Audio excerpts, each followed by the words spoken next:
Salut à tous, ici Hardware Cooking par CK Informatique et dans cette vidéo je vais vous présenter une toute nouvelle gamme de cartes graphiques et on va faire ceci sur la carte Gigabyte GTX 1660 Ti Gaming OC 6Go.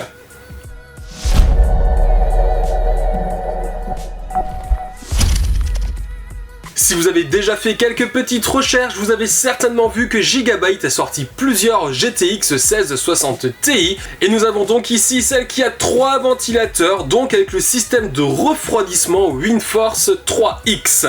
Gigabyte annonce un prix conseillé de 349 € pour cette carte, mais si on cherche bien, on peut la trouver moins chère. Je vous mets les liens dans la description comme toujours. Grande sœur des GTX 1660 Ti dotée de 2 ventilateurs, nous avons sur ce modèle 3 ventilateurs. En plus d'avoir non seulement un 3e ventilateur, le ventilateur du milieu va tourner dans un sens inverse des deux autres afin d'améliorer le flux d'air en minimisant les turbulences provoquées. Vous vous demandez sûrement pourquoi Nvidia a sorti une gamme GTX 1660 Ti à côté de la gamme RTX 2060. La raison n'est pas si compliquée que ça en fait si on regarde bien, puisqu'en pratique si vous avez une RTX 2060 et que vous voulez profiter de la technologie Ray Tracing sur les jeux qui le proposent comme Battlefield 5, au niveau des FPS on va être quand même bien bas. Ce qui a pour effet de rendre la technologie Ray Tracing presque inintéressante pour cette gamme de cartes. D'où la venue de la série GTX 1660 Ti, des cartes graphiques qui bénéficient toujours de l'architecture Nvidia Turing. Ces GTX vont perdre leur Tensor Core et RT Core, afin que nous ayons une gamme de cartes accessible, pas trop chère, sans la technologie Ray Tracing qui alourdit la facture, pour au final des performances trop peu intéressantes. Nous avons donc ici une carte graphique qui bénéficie de 6 Go en GDDR6. La fréquence du GPU est ici boostée à 1860 MHz, alors que pour la carte de référence, on est à 1770 MHz. Et nous avons 1536 CUDA core. Le tout sur un bus mémoire à 192 bits. Quant à son alimentation, nous retrouvons un port 8 pins. Maintenant que nous avons vu les principales caractéristiques techniques et le positionnement dans la gamme, je vous propose d'aller plus loin en regardant les benchmarks en logiciel, 3D Mark, Furmark, mais aussi bien sûr en jeux vidéo. Mais avant de faire tout ça, on va regarder de plus près le packaging et le bundle. L'avant de la boîte présente l'image caractéristique de Gigabyte, nous y retrouvons la référence bien sûr, ainsi que les principales caractéristiques. C'est comme toujours à l'arrière que nous allons avoir le détail sur les caractéristiques techniques et fonctionnalités de cette carte graphique. Quant au bundle, nous allons avoir simplement le CD d'installation des drivers et logiciels, accompagné d'un guide d'utilisateur rapide. Visuellement, nous retrouvons une carte graphique assez fine et légère. Son design se repose sur le système de refroidissement WindForce 3X qui est composé de 3 ventilateurs de 80 mm. Notez que le ventilateur du centre tourne dans un sens inversé comparativement aux deux autres et change donc de sens visuellement aussi. Nous sommes sur un thème noir avec quelques légères touches de gris. Gigabyte a équipé l'arrière de sa carte graphique avec une backplate en métal. Cette backplate reprend le logo de la marque en son centre avec 2 lignes grises au-dessus et en dessous avec quelques reliefs sur l'ensemble. Sur les tranches de la carte, nous apercevons légèrement le radiateur. En effet, nous voyons surtout le carénage plastique de la carte. Nous avons toujours un thème couleur noir et gris. L'alimentation 8 pins de la carte se fait sur la droite de la carte, pas tout à fait à l'extrémité. Au centre, nous avons le logo Gigabyte. Quant à la connectique, nous pouvons apercevoir que l'intérieur est plaqué or pour une meilleure conductivité du signal. Les ports sont répartis sur une seule ligne. Enfin, voici à quoi ressemble la carte graphique installée horizontalement. Le seul point lumineux et RGB évidemment de cette carte est le logo Gigabyte que l'on retrouve sur la tranche. Quant au refroidissement, cette carte graphique utilise plusieurs technologies afin d'optimiser au mieux le refroidissement de ses composants. Nous avons donc, comme évoqué plus tôt, le système de refroidissement WindForce 3X qui associe 3 ventilateurs d'une taille de 80 mm à rotation alternée. En effet, le ventilateur du centre tourne dans le sens inverse des ventilateurs des extrémités. Ceci a pour effet de limiter les turbulences générées par les ventilateurs et donc améliorer le flux d'air. En effet, les 3 ventilateurs tournant dans le même sens causeraient de plus grandes turbulences. En parlant des ventilateurs, le flux d'air est scindé par les surfaces triangulaires du ventilateur, puis dirigé vers les courbes de ce dernier pour une efficacité optimale.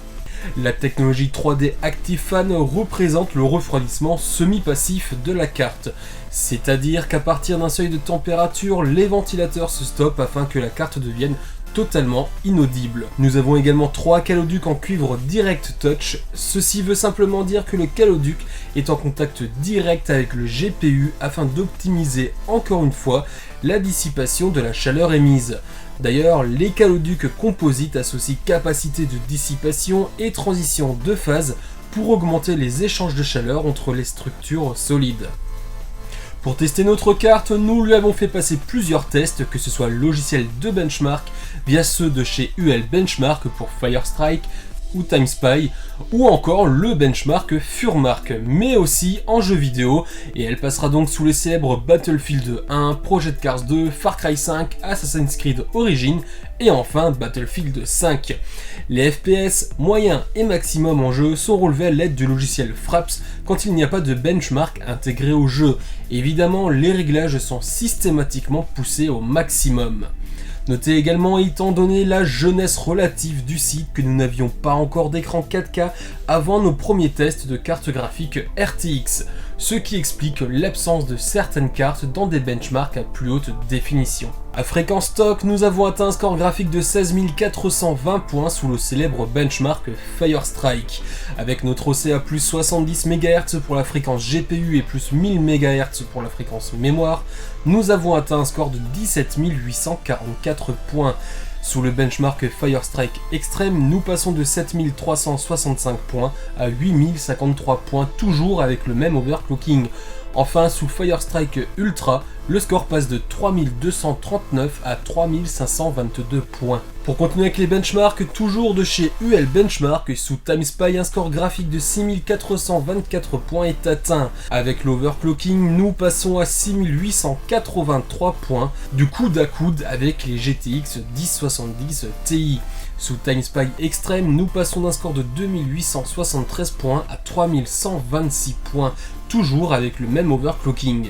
Sous Furmark, avec le preset 1080p, nous avons un score de 5674 points qui passe à 6523 points avec l'OCA plus 70 MHz pour le GPU et plus 1000 MHz pour la mémoire. Encore une fois, nous chatouillons les scores obtenus sur les GTX 1070 Ti. Avec le preset 1440p, nous passons de 3905 points à 4503 points. Et enfin avec le preset 2160p, nous passons de 2214 à 2568 points. Dans notre moyenne calculée, cette carte graphique obtient un score de 6321 points, notre première GTX 1660 Ti pour ce graphique. Notons toutefois l'écart plus significatif entre cette dernière et la RTX 2070 qu'entre celle-ci et la RTX 2080. Globalement, sous les benchmarks TimeSpy et Furmark, nous sommes très proches de la GTX 1070 Ti. En revanche, sous Firestrike, l'écart se creuse avec un avantage pour la GTX 1070 Ti. Nous sommes cependant avec de meilleures performances que sur une GTX 1070, même si elles n'apparaissent pas sur les graphiques. Enfin, pour tester le système de refroidissement de cette carte, nous avons fait tourner la carte au maximum de ses capacités pendant une durée de 20 minutes via le stress test d'OCCT GPU 3D. 5 minutes d'idle ont été rajoutées au début et à la fin pour constater des températures au repos et à la vitesse à laquelle la carte se refroidit après le stress test. Nous constatons ici que nous sommes entre 45 et 46 degrés au repos. Une fois chargée, la température pique à 63 degrés pour se stabiliser ensuite entre 62 et 61 degrés. Nous pouvons d'ailleurs voir sur ce graphique que la température retombe très vite une fois que la carte n'est plus sollicitée. Pour la consommation, nous avons relevé une moyenne de 41,5 watts au repos. La consommation maximum relevée durant notre stress test au CCT GPU 3D a été de 209,9 watts. Notez que nous avons pris la consommation à la prise via un wattmètre. La consommation affichée représente donc le PC complet. Passons maintenant à la suite et regardons les performances obtenues dans quelques jeux vidéo. Pour le FPS, Battlefield 1, Fraps a relevé 56 FPS en maximum et 46,47 FPS en moyenne pour la définition 4K. En 1440p, nous passons d'un maximum de 93 fps à une moyenne de 85,08 fps. Enfin, pour la définition Full HD, nous avons une moyenne de 117,15 fps et un maximum relevé à 131 fps. Pour le jeu de simulation de course automobile Project Cars 2, Fraps a relevé 56 fps au maximum et nous avons une moyenne de 50,82 fps pour la définition 4K. Dans une définition de 2560 x 1440 pixels, nous avons un maximum à 99 fps et une moyenne à 60,6 fps. Enfin, sur un écran Full HD, nous avons une moyenne de 128,72 fps et un maximum à 144 fps. Dans le jeu de chez Ubisoft, Far Cry 5, le relevé fait état de 31 fps en moyenne avec un maximum atteint de 39 fps en 4K. En 1440p, nous passons d'un maximum à 77 fps et une moyenne à 65 fps. Enfin, en Full HD, nous avons 106 fps en maximum et 92 fps en moyenne. Dans le jeu Assassin's Creed Origins, nous avons une moyenne de 33 fps et un maximum à 48 fps dans une définition 4K. Et en 1440p, nous avons un maximum à 119 fps et une moyenne à 57 fps. On a presque les 60 fps. Enfin, pour la définition Full HD, la moyenne est de 76 fps et le maximum est à 126 fps. Sous le récent jeu Battlefield 5, nous avons une moyenne de 26,42 fps pour la définition 4K. En 1440p, nous avons une moyenne de 64,03 fps. Et enfin, en 1080p, la moyenne relevée est de 91,42 fps. Dans notre score mixeuse, cette carte graphique obtient un score de 80,7 points. Pour comparaison, notre RTX 2070 a réalisé un score de 105,81 points. Nous noterons également que cette carte permet de jouer en 1440p avec des moyennes généralement au-dessus des 60 fps, ce qui est une excellente nouvelle. Pour conclure ce test sur cette carte Gigabyte, nous en sommes satisfaits. En effet, nous pourrons ici jouer sur une définition 1440p, ou écran 2K comme certains le disent, avec une moyenne légèrement au-dessus des 60 fps, et ça c'est cool. Ce qui veut dire aussi qu'en Full HD, donc en 1920 pixels par 1080 pixels, nous serons bien plus à l'aise encore. Et en toute logique, en 4K, il faudra faire quelques concessions pour avoir un framerate stable. Dans les benchmarks et sous FurMark et TimeSpy de 3DMark, ou UL Benchmark plutôt, nous avons des scores qui sont très proches des GTX 1070 Ti. Quant au système de refroidissement, il est ici assez efficace puisque dans notre stress test de 20 minutes au CCT GPU 3D, on a eu un pic à 63 degrés avec une moyenne stabilisée à 62 degrés. Et une fois le stress test fini, la température redescend très vite à sa valeur idle. Quant à l'overclocking, pour les benchmarks, nous avons pu pousser le GPU à plus 70 MHz et la mémoire à plus 1000 MHz.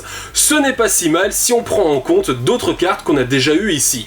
Quant au prix, comparativement aux cartes GTX 1070 Ti, on est sur un bon positionnement tarifaire vu qu'on a presque aussi bien pour moins cher. En revanche, attention, les RTX 2060 sont à peine plus chers, vraiment un tout petit chouïa. Voilà. Bref, on adore cette carte, les performances, le design, le refroidissement, le prix est assez bon. La seule chose qu'on va regretter ici, c'est le packaging et plus précisément le bundle qui est très léger.